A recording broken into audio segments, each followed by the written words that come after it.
one of the most common and popularly used adages in politics is that you can always tell who the most popular opponent is because that's the one who's getting the most attention. If that's the case, Georgia Lieutenant Governor Burt Jones has gotten a lot of attention from one of his primary opponents.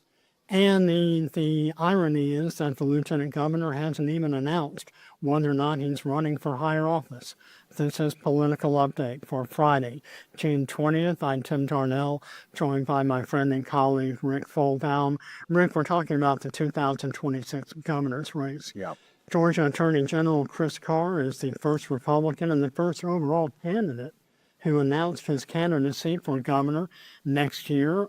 He is so far the only Republican candidate who has announced for the governorship. But within the last 24 to 36 hours, a group of supporters has released an ad where the Attorney General is attacking Lieutenant Governor Burt Jones. Now, Burt Jones is widely assumed to be running for governor in 2026. In fact, there are several other contenders who are already lining up for the lieutenant governorship's job. Lieutenant Governor Jones has not formally announced whether or not he's running for governor or running for re-election in 2026.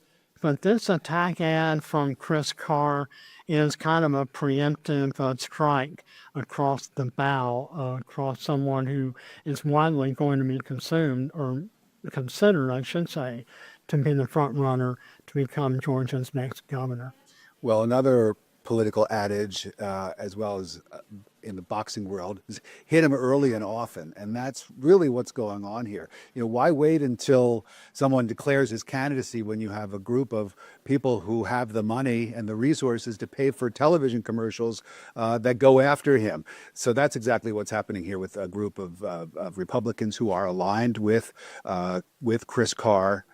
They are supporting his candidacy for the governorship as the successor to Brian Kemp, very popular two-term Republican governor who cannot run again because of term limits. And you're right, Burt Jones is not in the race yet, but it is all but a foregone conclusion that he will at some point enter the race. And so these ads that are attacking him, paid for by supporters of Chris Carr, have begun to run, and we'll see if it makes any headway. It's still very early in this race. It is very early. I was watching the ad when you brought it to my attention this morning, Friday, June 20th, 2025, in this edition of Political Update. The ad actually starts off with the admission Georgia's governor's race is a year away. You and I have talked about this extensively in the past. Who is actually paying attention right now to the 26 governor's race besides people like you and I? I was going to say we are, and there are other political news junkies out there who follow this stuff, of course, but the vast majority of Georgians are not yet paying attention to this.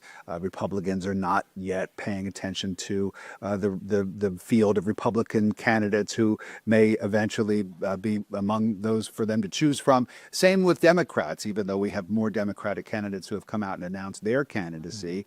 I still think the Democratic primary voters are not yet tuned in. But you do see sort of little moments of some candidates trying to break through, trying to establish sort of a foothold in so that, when people do start to pay attention, they've sort of set the foundation for what their campaigns are going to be about. You see some of the candidates staking out early positions on different issues that are, of course, very relevant today. They might not be so relevant when the election takes place, but, for example, talking about the possibility of the U.S. becoming involved militarily in Iran, that is something that is very, very current and front and center. And so you see some of the candidates, some of the declared candidates, or some of the candidates who may declare coming out and giving their positions on this issue. But as far as who's paying attention, I think it's probably a very small number of people at this point. We know that a lot of people are paying attention to what you just mentioned a few moments ago. That is possible U.S. military involvement in the conflict in the Middle East between Israel and Iran. Marjorie Taylor Greene, very controversial Northwest Georgia congresswoman. It's kind of tying into what we're talking about because she has publicly stated that she is considering a possible gubernatorial run in 2026. She has been very vocal on Capitol Hill in her opposition to any U.S. military involvement in that conflict. We have not heard really very many other position statements on issues of any kind from the Lieutenant Governor's office. We saw a statement from Attorney General Chris Carr earlier this week regarding the U.S. Supreme Court's decision to affirm Tennessee's ban of public funds in the use of gender-affirming surgeries for minors. Nothing from the Lieutenant Governor's office. You and I received a barrage of press releases and statements from various political candidates who are commenting on the issues of the day. Lieutenant Governor Burt Jones' office has been pretty quiet. Yeah. Yeah. And I think that's just because he hasn't really officially announced his candidacy yet. They're probably, his communications team is in the process, I'm sure, behind the scenes of sort of preparing for that launch. And it really doesn't do them any good at this point to have the lieutenant governor of the state of Georgia come out and weigh in on some of these, certainly the potential for U.S. involvement in a war in Iran. I mean, it does make sense for someone like Marjorie Taylor Greene, who is a sitting member of Congress, and the U.S. Constitution gives Congress the authority to declare war. So her views on that conflict and the potential for U.S. involvement are relevant. But for someone like Burt Jones or even Chris Carr, for that matter, to be weighing in on that, I think would be a little out of place for them. But on the issue of the Supreme Court decision that you mentioned on gender affirming care, while we haven't heard from Burt Jones, we have heard from Chris Carr, the declared candidate and the current Attorney General of Georgia, who came out very quickly. My inbox, I heard from his communications team within minutes of the Supreme Court announcement, saying that the Attorney General Carr, he agrees with the decision of the U.S. Supreme Court. So they're wanting to get out, and show, his views on that very important issue, an issue that, of course, is important to the transgender community, but also very important to Republican primary voters. And these are the most dedicated. Any voter that participates in a primary, which usually has a much lower turnout than a general election, these are the most committed of voters. These are the ones that are paying the closest attention. And so it's important, I think, for him to get out there and let these people know where he stands on this particular issue. I'm talking about Carr. And I think we'll probably hear the same thing from the Jones camp once the lieutenant governor goes ahead and makes it official. Well, as it stands right now, Georgia's 26th governor's race is wide open. We know that Governor Brian Kemp is term limited, meaning that in 2026, Georgia will arguably have one of the most watched gubernatorial elections in the 2026 midterms.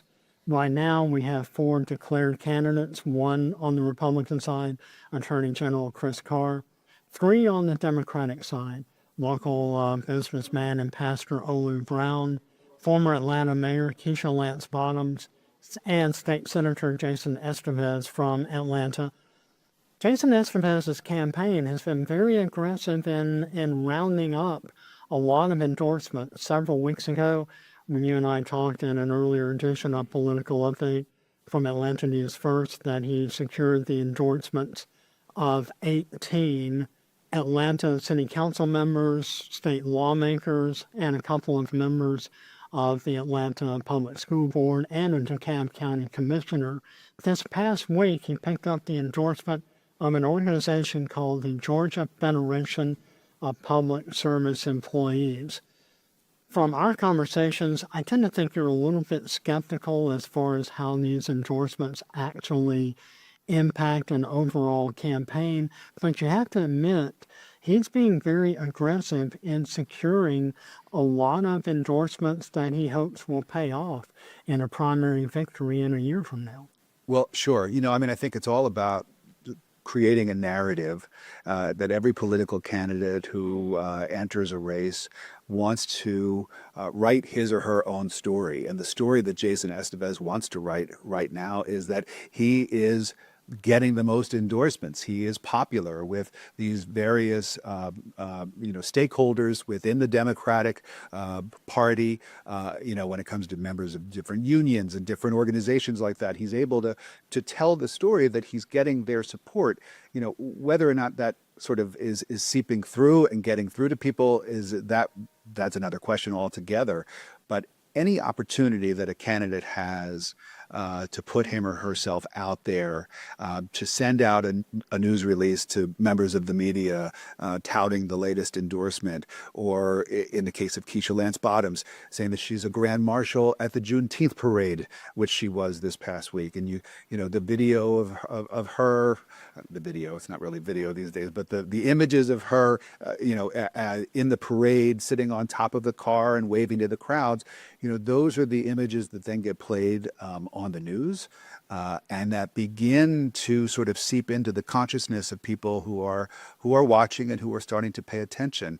And so all of these are they're sort of small things right now, but I think that the candidates are looking at the cumulative effect of all of these endorsements that Esteves is getting. He hopes that tells a story that he wants to tell. Are you surprised that, from our standpoint at least, that the Bottoms campaign hasn't been a little bit more aggressive in securing endorsements? We get, as I just mentioned, you and I and the entire newsroom here at Atlanta News First receive a lot of information, a lot of position statements, a lot of campaign announcements. We've seen the former mayor of Atlanta issue statements in opposition to various measures from the Trump White House, but not really very aggressive in publicizing campaign appearances. Do you get the feeling that her campaign is off to a little bit of a slow or sluggish start? It's interesting that you mentioned that, you asked that question, because I tend to agree with you. I think that it's it has been a little bit of a sputtering start for her campaign. I mean, she came out and before her official announcement, she was teasing, I'm going to have an announcement, to try to, to generate interest and get people sort of buzzing about what she was going to announce. And of course, it also came out, her official announcement came out at the same time that a book that she has written has come out. So, I think that her campaign is probably, still trying to, get their footing in terms of the story that they want to tell for the former mayor, and maybe endorsements at this point is that they've decided that that's not the most important thing for them right now. They're sort of ceding that to Esteves and any of the other candidates who want to go get endorsements. But at the same time, if they're not going to take that track, they need to take another track and figure out what they do want to put out there. And you're right, they've been quiet compared to a lot of the other campaigns, which are always clamoring for media attention. Well, some of the other elections that we're following as we wrap up this edition, political update on Atlanta News First. Earlier this week, a special primary election was held for the Georgia Public Service Commission. You can find all of the results of that race on Atlanta News First and atlantanewsfirst.com. This has been Political Update for Friday, June 20th. For Rick Folbaum, I'm Tim Darnell. Thanks for watching and listening, and be sure to follow Atlanta News First and atlantanewsfirst.com for all of Georgia and Atlanta's and the nation's late-breaking political news and information. Thank you for watching Political Update from Atlanta News First Plus. For more breaking news, live coverage, and political updates, download the Atlanta News First app. You can also watch on YouTube, Roku, Apple TV, and fire team. Listen to more of our political update podcast by searching Atlanta's First on your preferred listening platform.